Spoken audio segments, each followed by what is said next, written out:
Hello and welcome to another video and podcast from Fantasy Football Scout. Today we are talking about Sky Sports Fantasy Football. There's £50,000 up for grabs for the winner.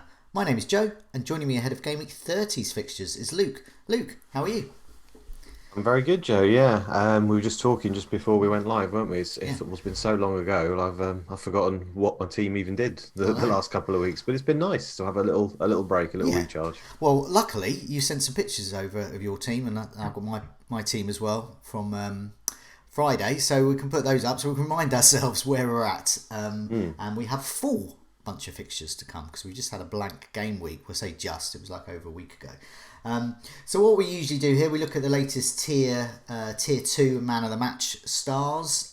Usually look at the last week, but we're going to look at the last month because hardly anyone played last time, and we basically just say, I don't know, get Trossard and Rafinha, and that would be the end of it. So we're going to look at the last month, and that may help us for the season running, especially with some players from Leicester who have a good run of fixtures coming up.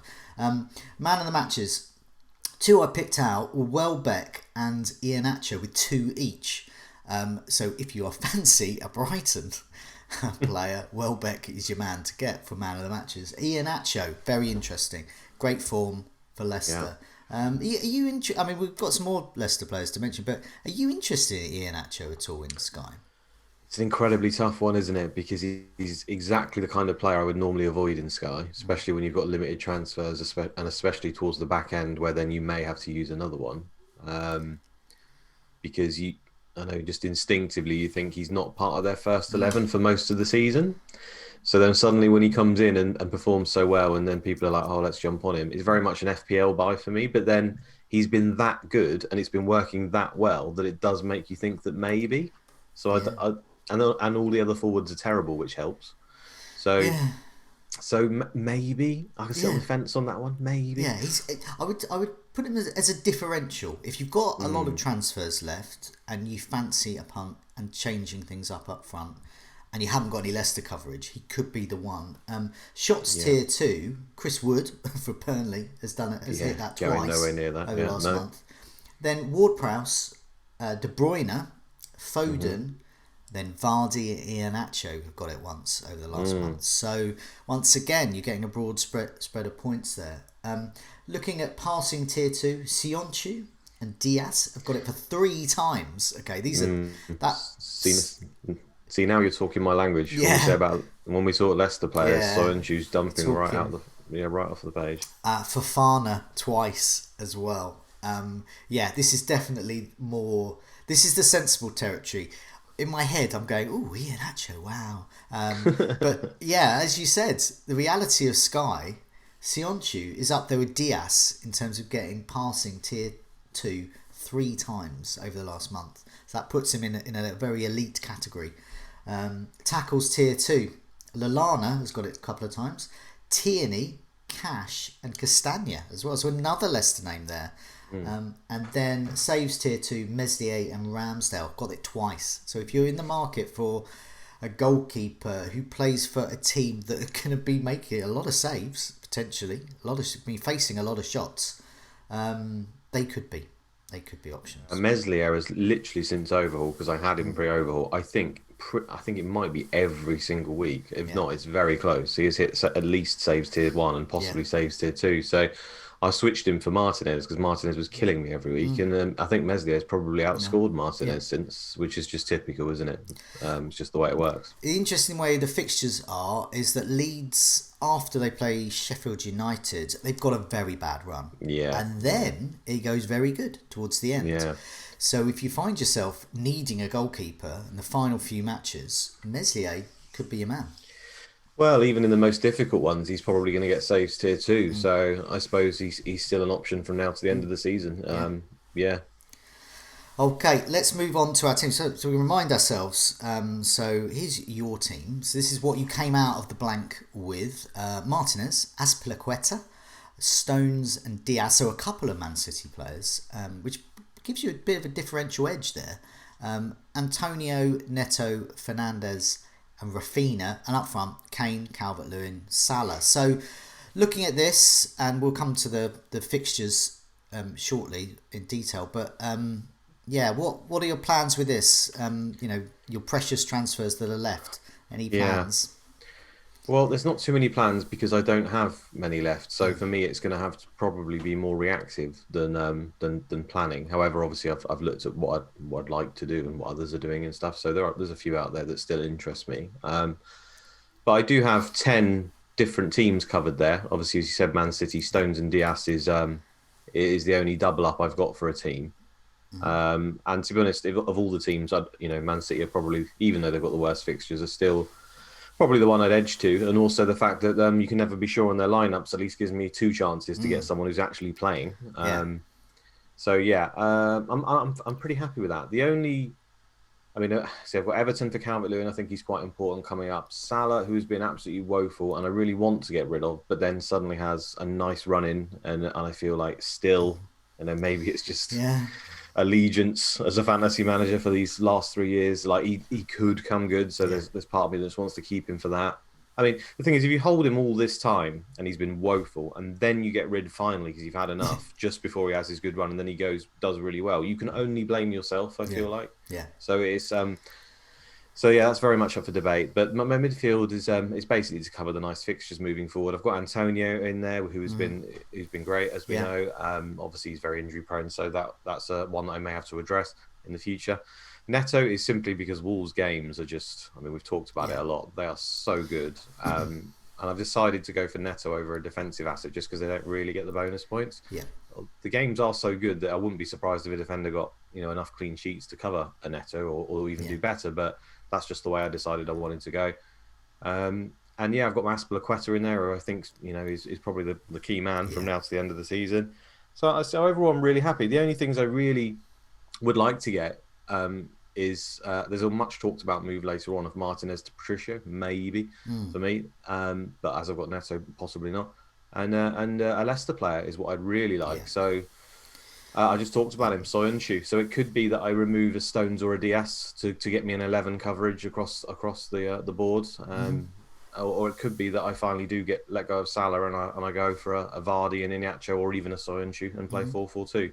So those are my current thoughts. And apart from that, I've used my transfers to get my team in a position where I'm happy for it moving forward rather than the other way around. So pretty happy. Yeah, looking at my team, very, very similar. So because of the blank game week, I ended up going for Dunk though. So one of my differences is that I went for Rafinha for the first captaincy, which you did as well, and then I got the Dunk because I got Dunk in before the week before. So I've got 29 points from Dunk, I think now. Yeah, really good. See, and we talked about it last time, didn't we? Dunk on that Saturday is probably nailed for a 20. I'm going to have to avoid it and pray. I was pretty sure he was going to get 20, but because I hadn't got him in before, it didn't make sense for that one game. So I took the 20 points on the chin, unfortunately, but there we go. So I got him in. So I've got Martinez, Dunk, Vestergaard, and Diaz, just the one City player. Antonio, Neto, Fernandes, Rafinha, same front line as you, Kane, Calvert-Lewin, and Salah. So what I'm looking at is I'm going to reward Dunk for his 29 points, my team, by getting rid of him. I found myself with 4.2 million in the bank. Nice. Dunk to Azpilicueta if he's playing, because we get to see the Chelsea lineup on Saturday. Perfect. So him or Rudiger, I guess, but basically a Chelsea defender, hopefully Azpilicueta. And then I'm looking at Vestergaard for Soyuncu, because as we've discussed, as boring as it may be, Soyuncu probably is the correct call for tapping into Leicester there. And then that's going to be me for a while, really, because you were talking about Patricio. Yes, if I didn't have any Wolves coverage, Patricio could be an option there. But I've got Neto as well. I just think there's going to be attacking returns there. Why not, really? Transfer wise, I've got 10 transfers left. Oh yeah, you're fine. And I'm at 547th. So I've moved up. Previous episodes I've been sort of hovering around the 1,000 mark, gradually moving up to the 700. So I'm now in the sort of 500 bracket. My aim really is to use these transfers wisely. For example, remove Dunk to Azpilicueta, that kind of thing. Get Leicester coverage in, and once again, I think I've got 10 teams covered, and just keep mixing it up, keep getting the 10 with good fixtures. I'm probably not going to do many double ups, if at all. And the only other thing I was thinking, a luxury move, but one that could prove profitable and a differential, is Salah to Jota. But as you said, if that goes wrong, I only have myself to blame for that one. No, I think you're well positioned for the top 100 now. I think obviously you Hopefully. need to get lucky with some of the moves and what happens, but there's still all this talk of what's going to happen with the fixtures. So they could come out and surprise us. We could have whole game weeks shifted at the end for all these home games in front of fans. There's a whole lot of stuff that could happen. Yeah. So those people with a few extra transfers could take massive advantage. There could be 2 for 1s, 3 for 1s, who knows? So still lots of grounds to be made, I think. I think obviously Southampton could end up, could be proof very favourable there. But I think there might be a few people like me who've still got Vestergaard, and I just don't think he is the Vestergaard I thought I was going to be getting. I did have Ward-Prowse in, and I preferred having Ward-Prowse in because at least there was hope of a goal or hope of something.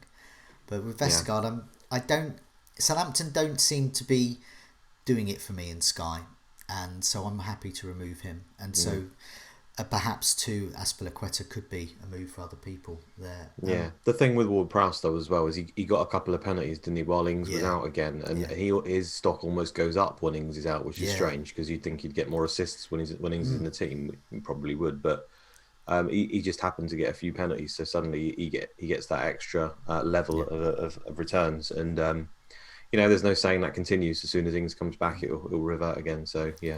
And just before we look at Game Week 30, so you're still comfortably in the top 100, still top 50? Yeah, I went from, so without Dunk, I went from 28th, I think, to 40th. So I dropped 12 places, which is quite significant because I've been moving up 1 or 2 places for a long time. So that is quite a big drop. But it's kind of a false position at the end of the day. I didn't have Dunk and I didn't have the transfer. So I used that transfer earlier in the season, maybe on someone else, which got me to the 28th, and now I've dropped back to the 40th. So, it's not bad. Yeah, I mean, comfortably in the top 50, and just put your team back up again. And as people can see, very well set up for what we know the fixtures to come. And amongst those fixtures, we've got Game Week 30. So let's have a look at Game Week 30. We have 3 captaincy days. We used to getting 5 or 6 in a week, but we just got the 3 this time. So on the Saturday, Chelsea against West Brom, Leeds against Sheffield United, Leicester against Man City, and Arsenal against Liverpool. So I would guess Leeds and Chelsea look the best bets for the captaincy. What's your thoughts? Yeah, I mean, Man City obviously could end up being the best, but when we don't get to see the team sheets, I don't want to go anywhere near it really. I still think they're probably likely to play their best team because it's Leicester and they're a very good side, and they probably want to get a result just to get this title done. So De Bruyne looks a good option for me because he started to come back again. So those again, it's a differential for quite a lot of people. I would be looking at that avenue if you've got him in your team.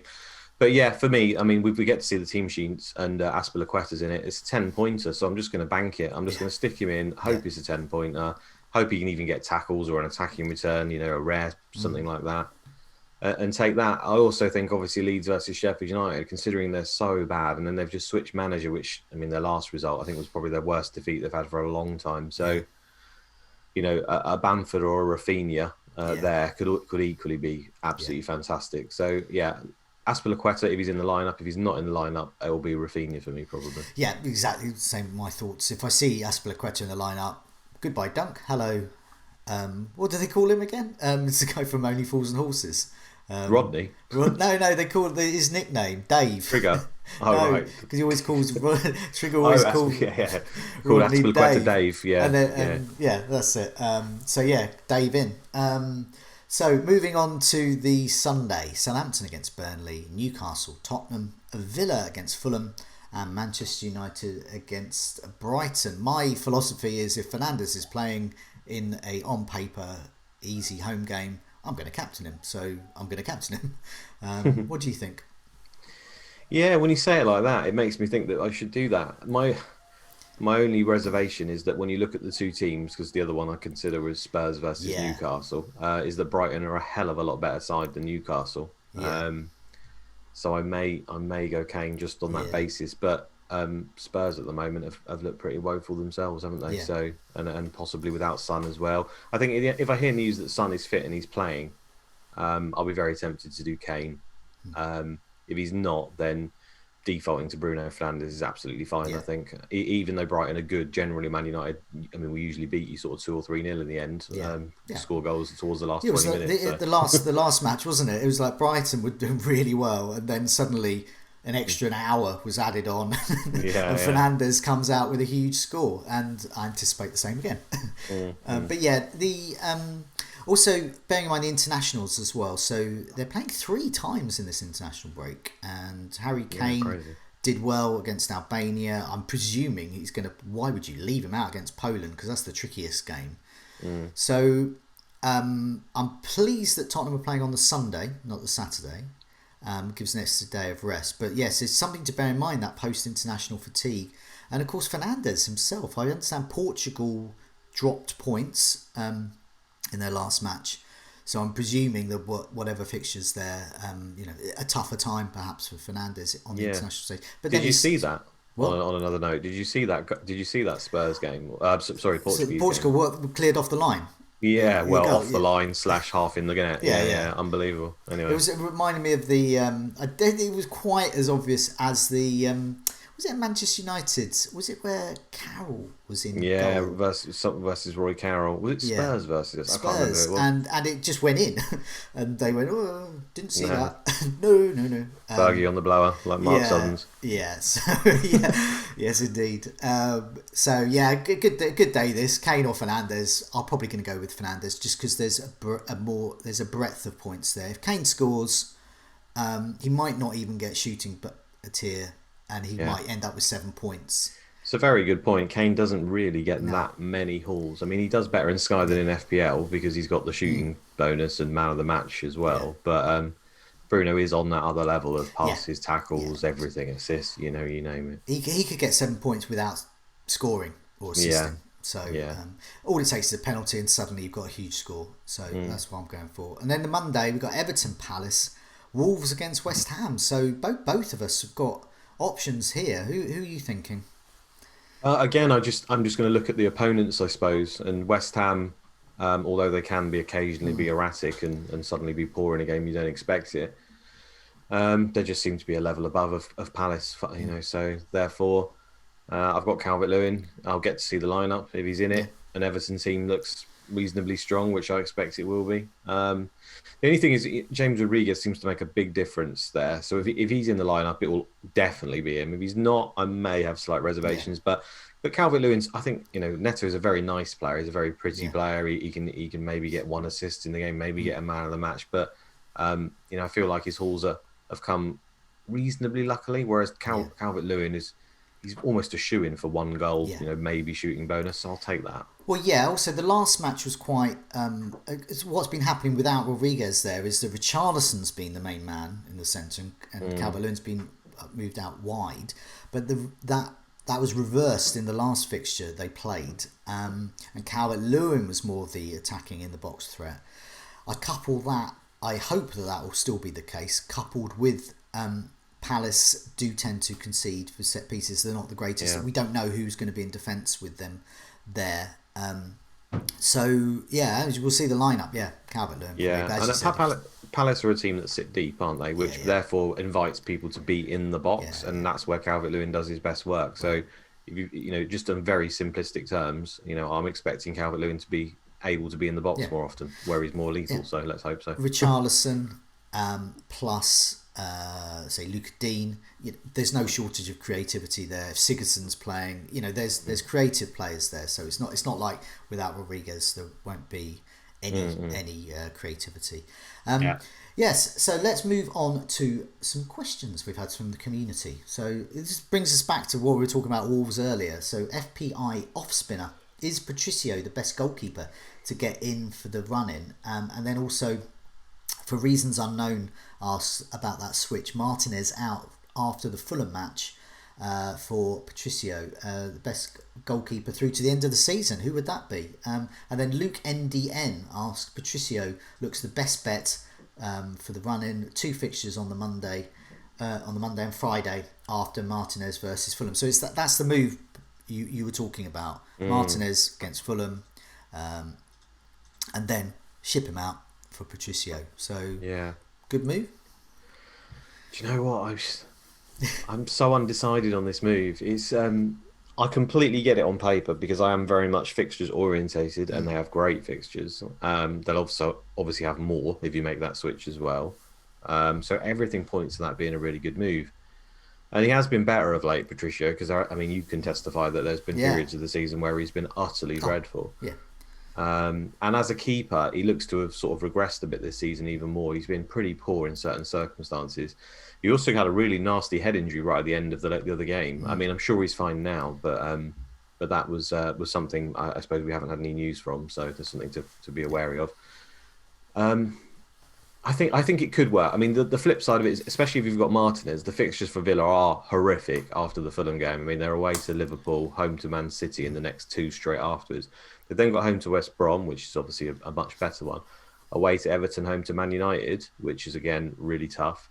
Then they've got that another cheeky, okay one away to Crystal Palace. And then suddenly they're away to Spurs and home to Chelsea on the last two. So really, after Fulham, they've only got 2 games where you could say they've got a decent chance of a clean sheet here. However, Villa they haven't been great of late at all. Grealish has been out, etc. But would you put it past them to suddenly start turning it around and Martinez start hitting these worldy performances? In some of these games, he is going to get a lot of saves because they allow a lot of shots. So is it worth a transfer? It probably is, but for me, I won't be doing it, is the way I'll be doing it, just because I don't have enough. And I'll just have to hope that Martinez can get within sort of 10, 15 points by the end of the season, which I think is still possible. Yeah. So for me, I don't know whether I'd make that move.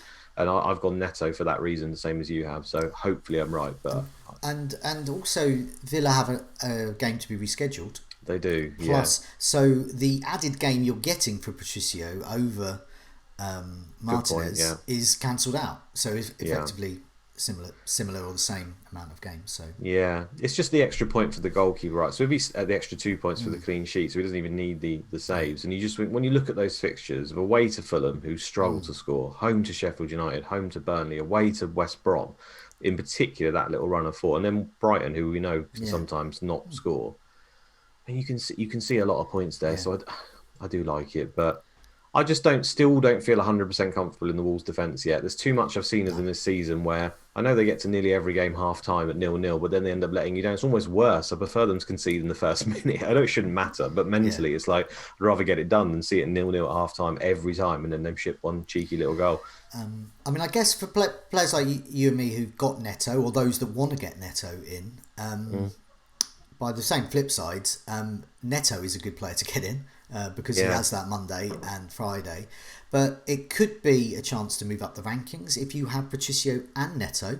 Yeah. And then, like I did with Southampton when I had Ward-Prowse and Vestergaard, whichever one I sort of wanted to get rid of first or just fitted what I wanted to do, get rid of them first. So if you've got transfers to spare, a Neto and Patricio double up for a little while wouldn't be a bad shout, I don't think.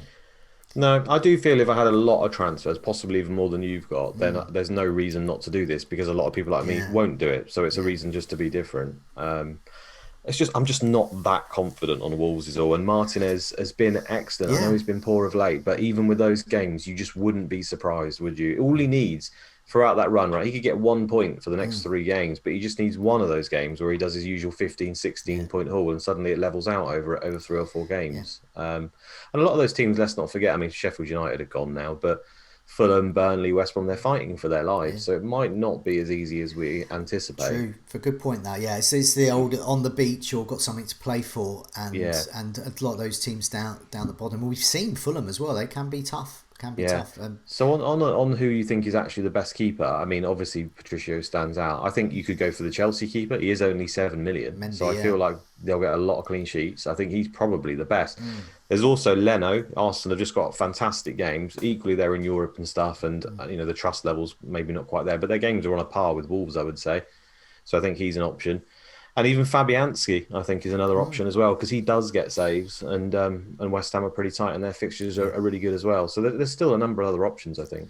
Yeah, it's a good. The goalkeeper is a good place to go if you. There's a team you want to target. You don't have any of their assets. So, for example, if I remember last season, I think I made the move away from Henderson at Sheffield United. There was a sort of hop on off point to Nick With Pope. Pope, was it? To Pope, yeah, and that was an exceptional move, not through skill, just because the fixtures happened to go that way, and it was and it worked out really well. And you might get similar with Patricio. That's the hope. Yeah. Well, the goalkeepers are just excellent point scorers in this game. They're incredible value. They're all in the sort of the top 20, most of them. So they are a really good position. Another one's Kasper Schmeichel. We're just talking about covering, Leicester. I mean, I do prefer it to do it with the defender for the passing bonus, but your team might not be in a position to do that. So Kasper Schmeichel is equally a good option. Definitely. Moving on, Luke NDN again asked Chelsea double up in defence to climb some ranks. Is that a good option? He already has Azpilicueta, but he's looking to add one more because of the nice looking remaining fixtures coming up. Just what you were saying there, Mendy and Azpilicueta. That could be a good double up there. Yeah, I mean he probably appeals the most because he's probably the most nailed out of all of them. But I do like that because at the end of the day, most of the top players are going to be on Azpilicueta now. They're only a differential of sorts for a little while, and then suddenly they're not. Much like when we've all had the block Man City defence, it worked for us who went early, and then everyone was on it. So you start to get limited benefit from it. I think the double up is probably a good idea. I mean, at the end of the day, if you really fancy them for clean sheets, I do. I think most people do. Then loading up on them is a pretty good idea. The only thing is, there's a little bit of rotation there. I'd probably go for Rudiger. I think he's only missed that one game. The passing bonus with him is a bit iffy. He doesn't always get it.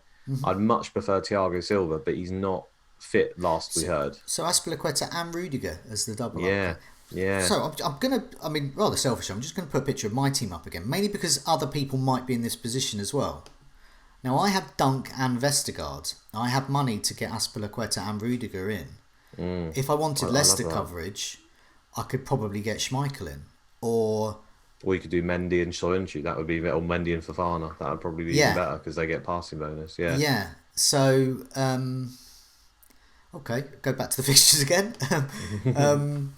So that I put that up because I've seen other teams with Vestergaard in and with Dunk in, and that could be something to think about. So that's something for me to think about, certainly. I think, now, at this stage, if you're looking for people have still got Man City assets to try and get rid of. People have still got, like you've just said, Dunk and Vestergaard and people, which they don't have to get rid of. I mean, Vestergaard's got 3 excellent games coming up, Burnley, West Brom, Palace. Yeah. But really, Leicester defenders and Chelsea defenders are offering clean sheets, especially in Chelsea's case, and their players are offering passing bonus, and they've both got pretty cheap keepers for what is possible in their teams, especially Mendy with 7 million. So, I think if you are making any transfers at the back, rather than go for Wolves, I'd be more tempted for one of them because the Wolves players don't really get passing bonus. Well, probably Azpilicueta on the phone now. Get me in. He's saying, "Yeah, get me in."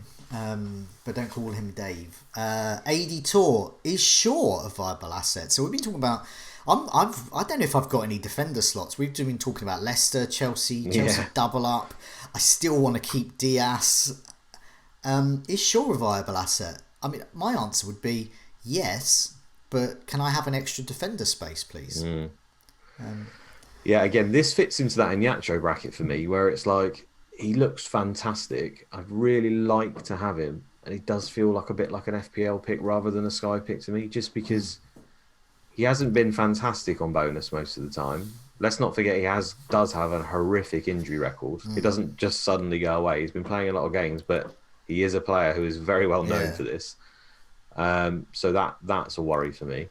They're also in Europe. Are they? Have we gone out now? I can't remember. Yeah, still hanging in. Hanging in. And there is Telles there. So I just feel like, they bought this guy at left back because Shaw was useless. So they didn't fancy him and they wanted to get Telles, and then Shaw suddenly backed his ideas up and was good. So will there be some rotation there? Probably, maybe not, but I think there might be a little bit, maybe 1 or 2 games, depending on how the Europe thing goes.